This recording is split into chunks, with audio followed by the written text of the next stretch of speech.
Why don't airlines fly over Tibet? Look at a flight-aware map of airlines flying all over the world, and you'll notice something unusual. There are no planes flying over Tibet. The autonomous region of Tibet lies in the southwest part of China and borders India to the west, Nepal to the southwest, and Burma and Bhutan to the southeast. Tibet sits on the Tibetan Plateau, which is the world's largest and highest plateau. It covers around 965,000 square miles, which is 5 times the size of France. Most of the Tibetan Plateau lies at an elevation of between 13,000 and 5,000 feet. Known as the roof of the world, Tibet is also bordered by the world's 2 highest mountain peaks, Mount Everest at 29,029 feet and K2 at 28,251 feet high.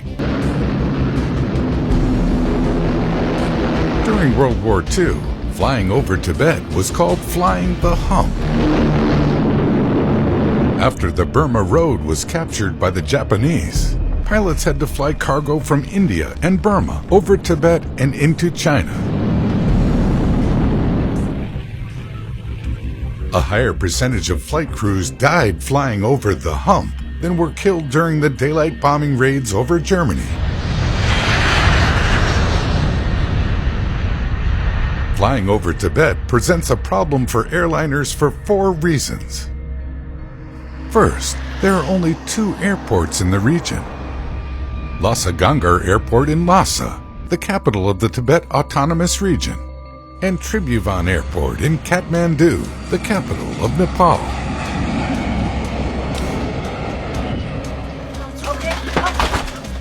If there is a medical emergency on board an aircraft, there are no alternative airfields on which to land. Landing at Lhasa can be a problem for some people, because its elevation is 3,650 meters or 11,975 feet, and it takes a while for breathing to adjust. The second reason flying over Tibet is a problem for aircraft is because of the amount of emergency oxygen airplanes carry. Those yellow oxygen masks that drop down in the case of an emergency cabin depressurization are connected to individual canisters of combustible chemicals stored above each seat.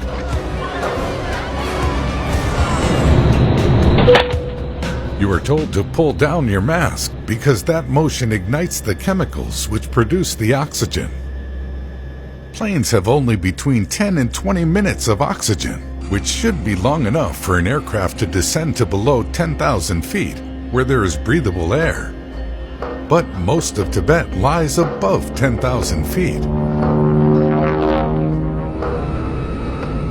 The third reason flying over Tibet presents a problem for airliners is because of engine-out drift-down procedures. These are the set of instructions pilots must follow if one of the plane's engines goes out. Modern planes are designed to fly with the loss of an engine, but the plane must drift down to a lower altitude.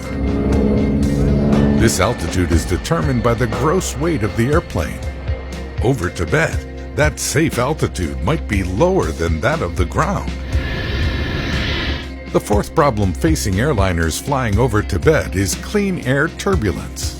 This type of turbulence can't be seen or predicted in advance by pilots. It is caused by eddies of air created when the airflow is disrupted by the Great Mountains in areas that have strong perpendicular winds and where temperature inversions are common. When flown through, clear air turbulence can be very destructive to an aircraft. According to the U.S. Federal Aviation Administration, clear air turbulence is the leading cause of injuries to passengers and flight attendants.